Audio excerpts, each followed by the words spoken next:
รีบไปรีบเฮ็ดได้ย่านฝนห้ำไม่อาจวะบ่ รีบเป็นยันฝนตกมาแล้วบ่มีหม้องอยู่หม้องเช่าโดยอันนี้ก็รีบมันว่าอันคนดินเข้าแล้วยันมันอังเด้อันนี้เป็นไหนาเนาะ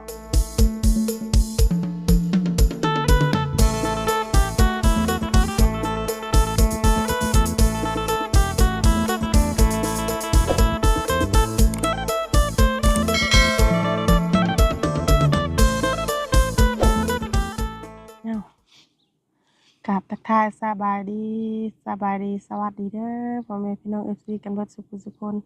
จะเป็นฝั่งลาวฝั่งไทยต่างประเทศกะยินดีต้อนรับเข้าสู่ทางช่องสแกลบ้านเฮาคือเก่าเช่นเคยโดยมื้อนี้พ่อๆกับสแกลก็อยู่เฮือนอยู่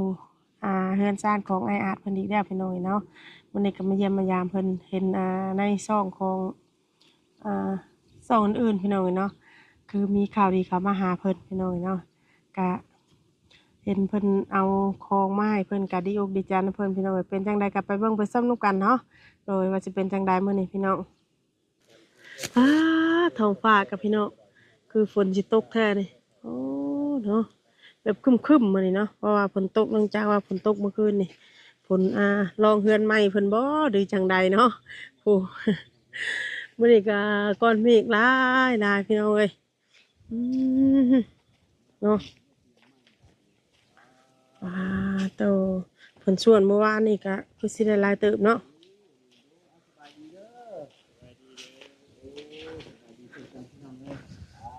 โดย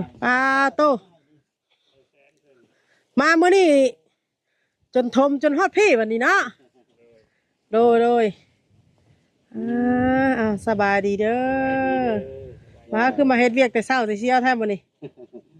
ก็เฮ็ดไปเรื่อยๆนะมีผู้ช่วยอยู่หรอวะมีอยู่มื้อนี้มีล้อมื้อนี้เนาะมีโลเตียง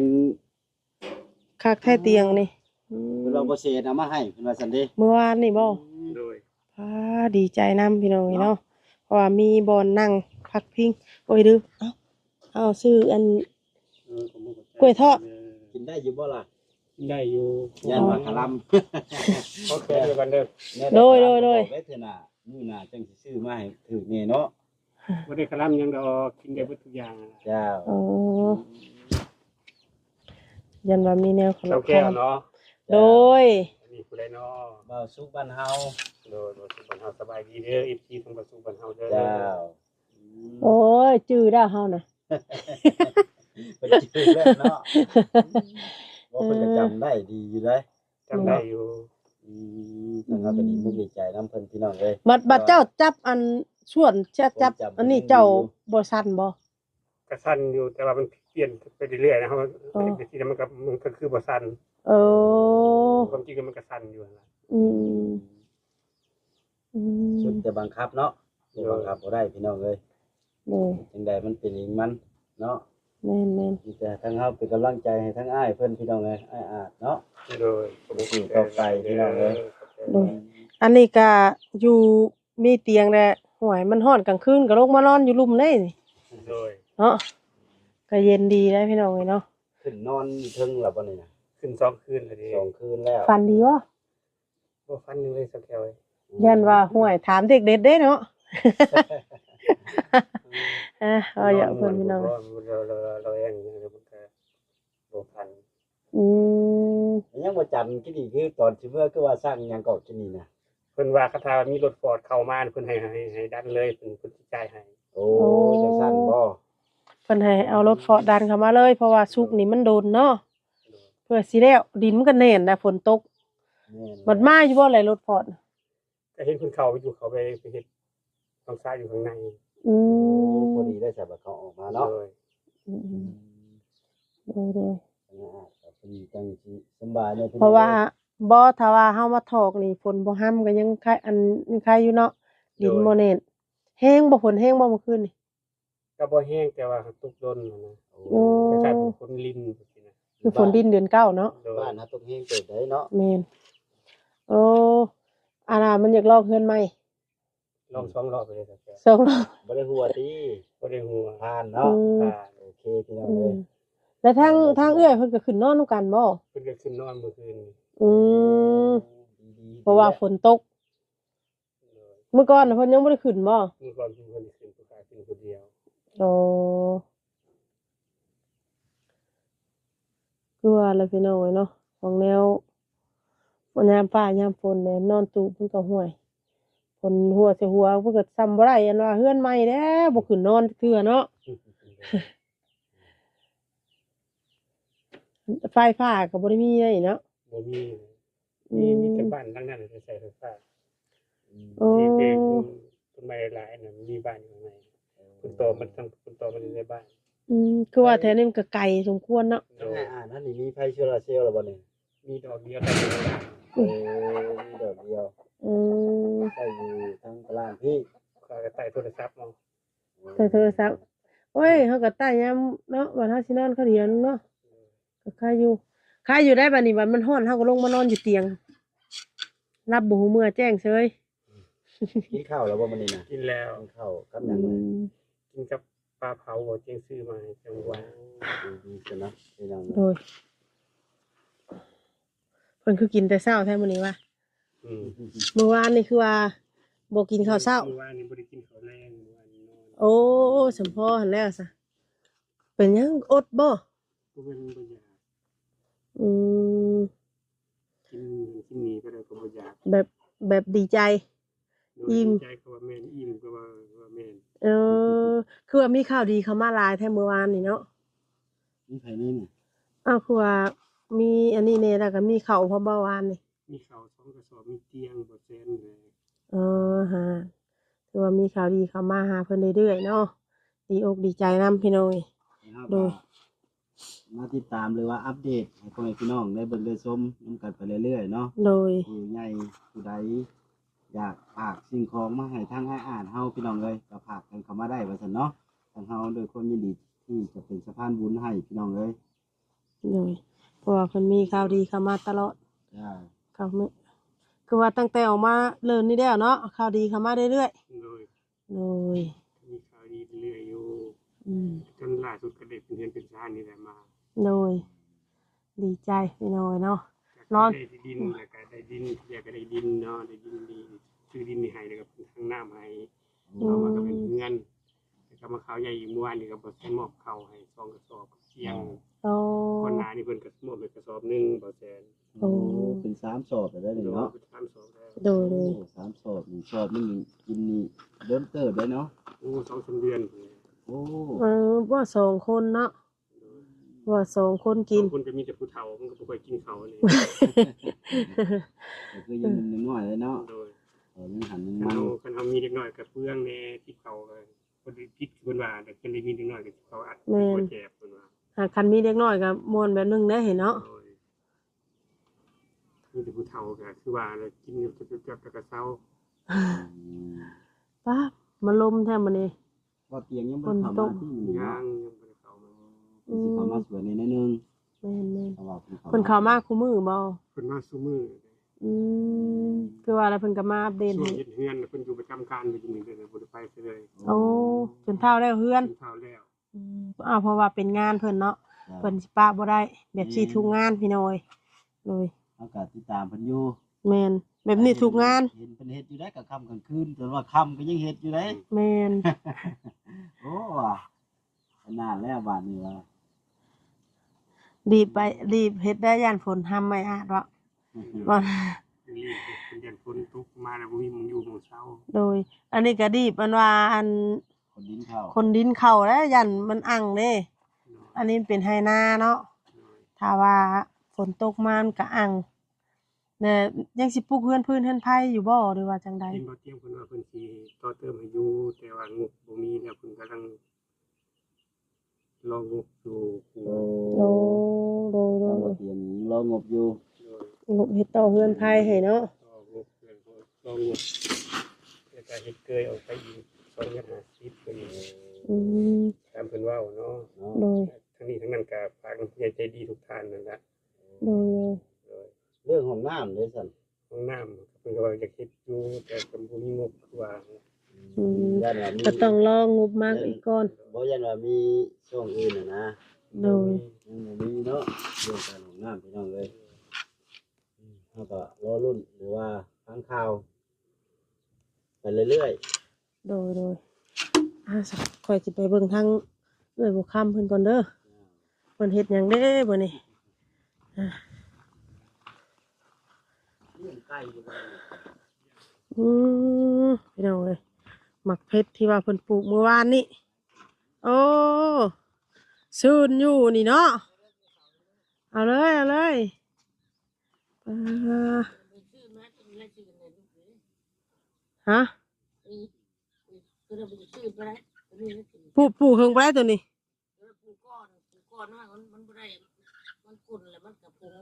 โอ้แปลว่ามันแดดโพด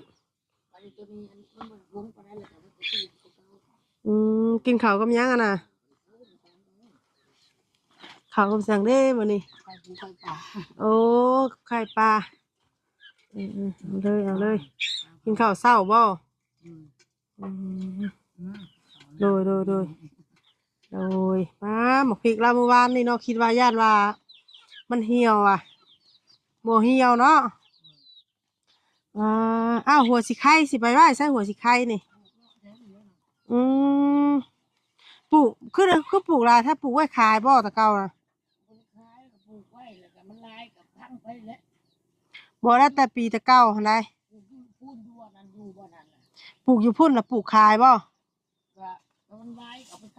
โอ้คือว่าเลยเนาะแบบว่าคันมันได้เฮา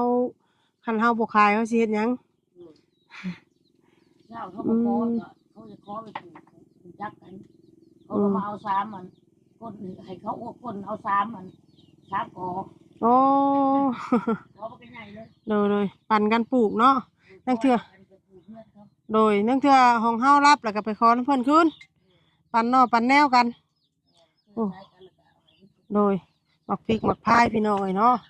คิดว่ามันสิเหี่ยวบ่เหี่ยวเนาะเจ้าคนกล้วยมาผุ่นเปล่าถูกหมากนึงบ่กล้วยไหนยังบ่เบิดบ่โอ้ยังบ่เบิดอยู่บ่ได้ใส่แล้วบ่อ๋อเราถมแล้วมื้อนี้ถมเข้ามามือเด็กมือหน่อยผมขอจะคุณครูอ่ะคุณตุ๊กอย่างนี้นะแม่นผลบ่อันนั้นบ่คืนนี่นะตรงนี้เป็นมังทางเอื้อยขึ้นนอนเทิงบ่นอนเทิงมันจนมาลูกมันคือเก่าเอ้าห้องฮะแบบว่าแต่เก่าแล้วมันเคยแบบว่าเฮานอนเทิงมันนอนดุ่มบัดมันใกล้เนาะเห็นอยู่เจ้ามันเก่าบ่เห็นแล้วมันห้องฮะเป็นได้จังบ่อยากนอนเทิงคิดฮอดมาก็เลยลงมานอนดุ่มแล้วมันคือเก่าถ้าว่าฝนตกฝนดินผู้ใดเนาะมันลมแห้งลมมันยันผ่าแตกก็ขึ้นถ้าว่านั่นพัดห้องฮะดิมันเคยนั่นเด้เงื่อนตอนนั้นมันก็เงื่อนต่ำมันก็ขึ้นเมื่อมันก็เห็นแม่นอนอยู่สิมันก็นอนอยู่สิเนาะมันบ่ได้ขึ้นควรแล้วมันแปลว่ามันแปลว่าเฮาอยู่ใกล้มันอายคิงนะมันได้กินได้หยังความผูกพันมันว่าโอ้ยเพิ่นยังนอนอยู่นี่เอาบ่แพงเลยเขาบอกว่ามักมาโอ้ยเนาะเขาหน่อยเลี้ยงกาแฟโอ้ยมันก็พอเลี้ยงอยู่มาไงเนาะ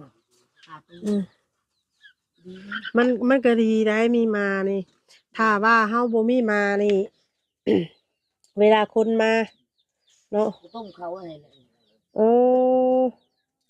ดึงเขาแล้วก็ต้มเลยแหละถ้าบ่มีของกินก็บ่กินได้ต้องมีของอยู่ของกินถ้าว่ามีคนมามันก็ใครเน่เนาะมันมีเฮาเด้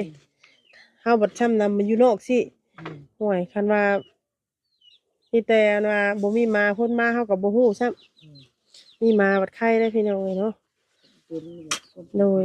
โอ้ยบ่มีบ่อนว่างอีเนาะของอยู่ของกินเพิ่นก็ปุยังบ่ได้เฮือนครัวพี่น้องเนาะโดยจะมีประโยชน์อีกกันได้นี่เนาะต้นงิ้วมีประโยชน์คือกันมาตั้งไว้เพราะว่าเฮือนครัวเพิ่นยังบ่มีเนาะ มันก็บ่แล้วก็มีไม่มีหยังอยู่ดอก โดย มันก็หลายอยู่ อืม แต่ก็เพิ่นก็จะเอามาให้อยู่ดอกแต่ว่าโอ้ยขอบคุณหลายๆมันหลายอย่างแล้ว โดย กินแบบมันหลายอย่าง แม่นโอ้เนาะน้ำกอกน้ำสร้างเพิ่นกาพี่น้อยนี่ว่ามันรักษาเป็นทางออกดี ออกแห้งบ่ นี่ว่าเบิ่ง อุ้ยผืดเนาะ โอ้ดีอยู่ ก็โอเคอยู่ได้ล่ะแถวนี้มันบ่อึดน้ำอยู่แล้วมันมีเซเลยเซโน เอาดิ แม่น อันรถผู้ใดละมาแล้วพุ่นน่ะพี่น้อง แม่นรถบ่เตียงบ่โอ้พี่น้องเอ้ยบ่เตียงเพิ่นเข้ามาแล้วเนาะ รอเสียงทอง โดย กำลังเดินทางกันเข้ามาพี่น้องเลย โดย มาเยี่ยมมายามทางอาจเฮา เพิ่นสิมาคู่มือเพิ่นว่าเนาะเพราะว่า เพิ่นก็มาอัปเดตให้พี่น้อง โดยในกับบอลอยู่บนเช้าเพิ่นเนาะบอลอยู่บนเช้าบอลนอนเพิ่นบอลนอนทางเอื้อยค่ำพี่น้องเนาะเอื้อยบัวค่ำเพราะว่าเพิ่นนอนอยู่ลุ่มถ้าว่าฝนตกจังสิขึ้นนอนเทิงเพิ่นว่าก็บ่ได้ขึ้นนอนบ่ได้นอนลุ่มบ่ได้นอนเทิงขอโทษพี่น้องบ่ได้นอนเทิงเป็นห่วงมาเด้เพิ่นว่าเนาะโอ้ทางเพื่อนเพิ่นทางไหนเคลียร์แล้วบัดนี้เคลียร์เลยเฮ็ดเด้อเวียกเจ้านะโอ้ทางเพิ่นมาเลยโอ้ทางว่าเตียงทองเพิ่นมาเบิ่งเอาเฮ็ดเวียกแล้วบ่มื้อนี้เพิ่นว่า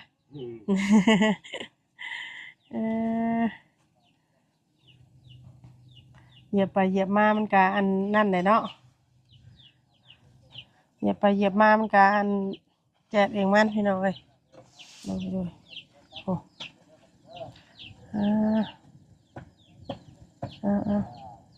เฮ็ดเวียกเฮ็ดงานกันต่อไปพี่น้องเนาะคันว่ามีคืออ้ายเพิ่นว่าแหละทางว่าจันทร์เพิ่นว่าถ้ามีรถฟอร์ดก็ให้อันเอาดึงเข้ามาให้เขาบรรทุกให้เด้อว่าซั่นเนาะอีตนทางอ้ายเพิ่นนี่แหละโอ้เคลียร์ไล่อยู่บ่มื้อ10ล้อนี่โอ้เฮ็ดเทื่อเล็กเทื่อน้อยนะเนาะคันซ้ำมื้อนี้ค่าอยู่มันบ่แดดแฮงเนาะห่างไว้ว่าสั่นแต่มือเพิ่นสิพี่น้องเอ้ยยังค่าอยู่ไว้ว่าแข้งขาเพิ่นบ่ได้สั่นนำเนาะมันบ่อ่อนถอยลงหั่นนะโดยซะกลับก่อนพี่น้องเอ้ยเนาะ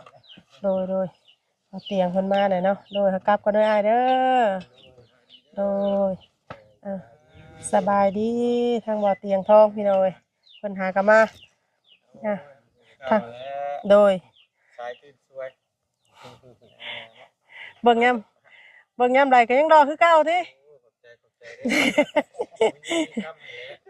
โดยสาซั่นเฮากลับก่อนนะซะเด้อมากันมาแล้วกลับแล้วบัดนี้ เอา เติบแล้ว โดนเติบแล้ว เข้ากุ้งกว่าบ่ชะโกงเท่าไหร่กุ้งกว่า เอาก้อนแล้ว เพราะว่ารถแท็กเตอร์เพิ่นเข้าไปในแหละบัดเพิ่นออกมาบ่จัดว่าให้ไทยเข้าไปเลยว่าซั่นเด้ ช่างหน่อยโดนเพิ่นมาเพิ่นบ่ได้ไถเด้อหั่นเนาะ ไปเข้าไปเลยมันจัดมาแล้วบ่ เพิ่นออกไปเมื่อกี้นี่โดยกลับก่อนมานี่เด้อโดยสบายดีเด้อ เสร็จกันเด้อเด้อ โดยกลับก่อนพี่น้องไว้วันนี้เนาะมื้อนี้ก็คือครึ้มฟ้าครึ้มฝนพี่น้องเอ้ยคือฝนสิตกเนาะโดยสำหรับคลิปนี้ก็ประมาณนี้แหละเนาะพี่น้องเอ้ยเฮาก็บังเอิญเจอทางบ่อเตียงเพิ่นมาหาอ้ายเพิ่นเนาะโดย